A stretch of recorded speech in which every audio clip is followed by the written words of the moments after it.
Friends, Radhe Radhe. आप सब लोग कैसे हैं? आपका बहुत बहुत धन्यवाद मेरी भागवत जी की वीडियो को इतना पसंद करने के लिए और लाइक करने के लिए। बार बार धन्यवाद। आपका सपोर्ट और मेरे कान्हा जी का आशीर्वाद ऐसे ही बना रहे।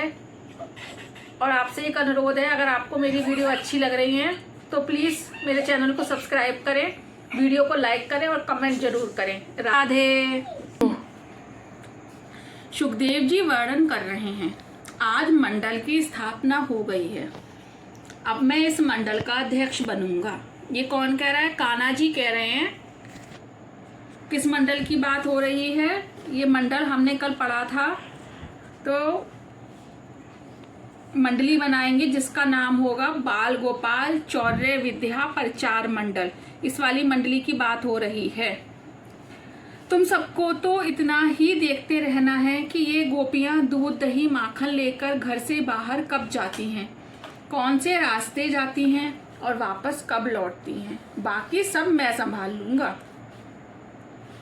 गोपियां यशोदा से शिकायत करती हैं, यशोदा, गायों को दोहने का समय होने से पहले तुम्हारा कन्हैया बछड़ों को छोड़ देता है, दही दूध माखन चुरा जाता है और अपने मित्रों में तथा वानरों में बांट देता है।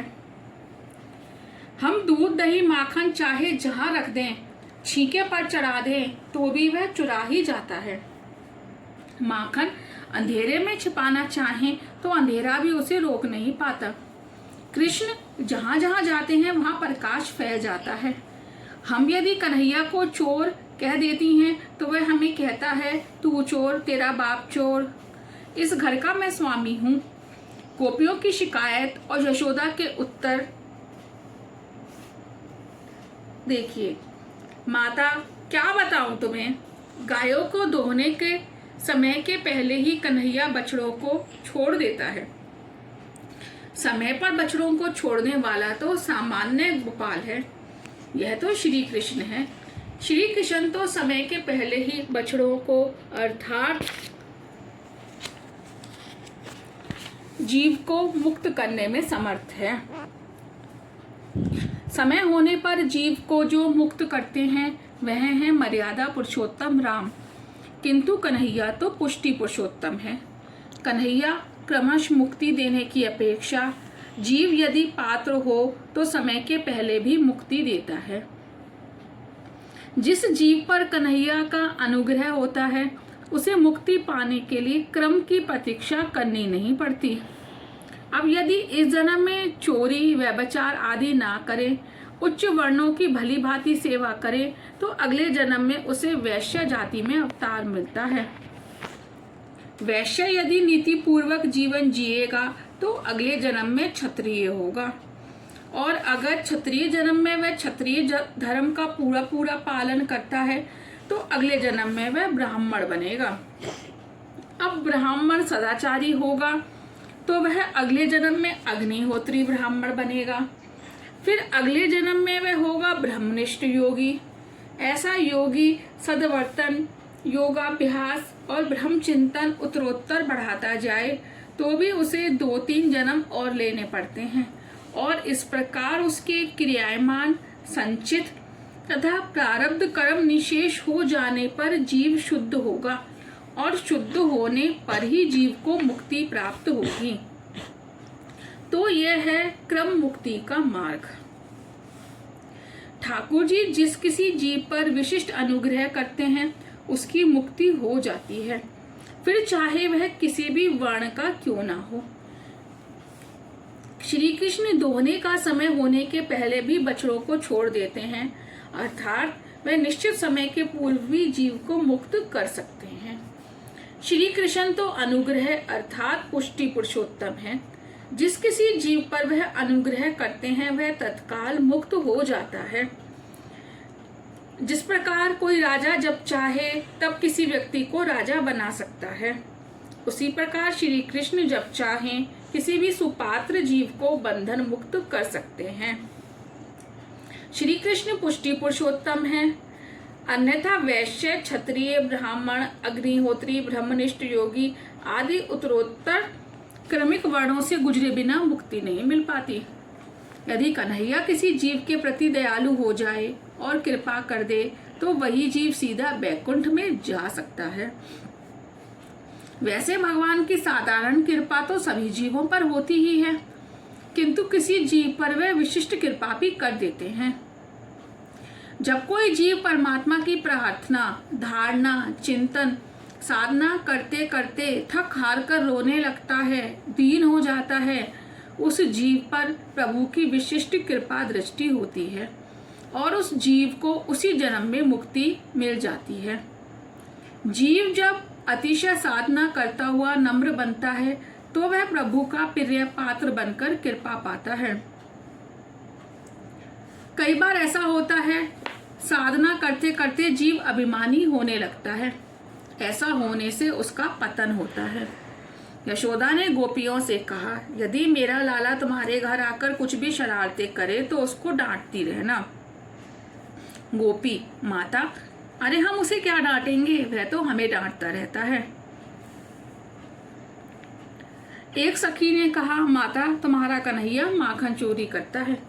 यशोदा ने उसके कान में कहा, अरे जरा आहिस्ता बोल, यह बात किसी को ना बताना, यह बात अगर फैल गई तो लाला को कन्या कौन देगा। गोपी, कन्हैया जो मांगे सो उसे देंगे, किंतु वह चोरी क्यों करता है। यशोदा ने कन्हैया को डांटना चाहा, किंतु फिर सोचने लगी, यदि उसे डांटूंगी तो शायद वह डर जाएगा। यशोदा मैया कन्हैया को समझाने लगी, उसे अपने ही घर का माखन खाना चाहिए। कन्हैया, मुझे घर का माखन भाता नहीं है और घर का माखन खाऊंगा तो कम हो जाएगा, सो मैं बाहर कमा कर खाता हूँ। गोपी का माखन बहुत मीठा लगता है। सखियों ने कहा, माता इस माखन चोर को बहुत लाड प्यार मत करना। सुखदेव जी बड़े विवेक से कथा करते हैं। श्री कृष्ण चोर हैं ऐसा कहा नहीं गया, किंतु इति होचू के अनुसार ब्रज की गोपियां इस प्रकार यशोदा से माखन चोरी की लीला कहती हैं, ऐसा कहा गया है। माता ने पूछा, कन्हैया का आगमन और माखन चोरी की तुम्हें खबर हो जाती है क्या। गोपियां, हाँ, कभी कभी तो उनके आने की बात सपने में आ जाती है। जब हम सोने को जाती हैं तो वहां भी कन्हैया ही दिखाई देता है, वह सपने में आता रहता है। वैष्णव जब सोते हैं तो कन्हैया को भी अपने साथ रखकर सोते हैं। ठाकुर जी को साथ रखने का अर्थ है, जब तक नींद ना आए तब तक हरे कृष्ण का जप किया जाता रहे।